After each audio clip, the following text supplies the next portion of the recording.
بسم اللہ الرحمن الرحیم نحمدہ ونصلی علی رسولہ الکریم اما بعد۔ آج میں آپ حضرات کی خدمت میں ایک وظیفہ عرض کرنا چاہتا ہوں۔ وظیفہ یہ ہے کہ اگر کوئی آدمی اس کی کوئی حاجت ہے، کوئی ضرورت ہے اور وہ پوری نہیں ہو رہی تو قرآن و حدیث کی روشنی میں ایک وظیفہ آپ کو بتلا دیتا ہوں۔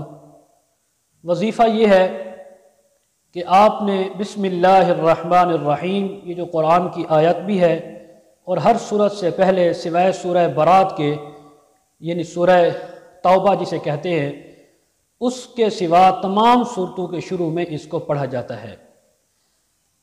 تو وظیفہ آپ نے اس طرح سٹارٹ کرنا ہے کہ 1000 مرتبہ بسم اللہ الرحمن الرحیم پڑھنی ہے باوضو ہو کر۔ اس کے بعد آپ نے 2 رکعت نماز صلاۃ الحاجت، یعنی جس بارے میں وظیفہ کر رہے ہیں اس چیز کی نیت کر کے آپ نے 2 رکعت پڑھنی ہے۔ دعا، اس کے بعد آپ نے دعا کرنی ہے، جو آپ کی حاجت ہے اللہ رب العزت کے سامنے گڑ گڑا کے دعا کرنی ہے۔ پھر اگلا 1000 آپ نے شروع کرنا ہے۔ اس طرح 12000 دفعہ آپ نے بسم اللہ الرحمن الرحیم اور ہر 1000 کے بعد 2 رکعت نماز نفل اور پھر اس کے بعد دعا۔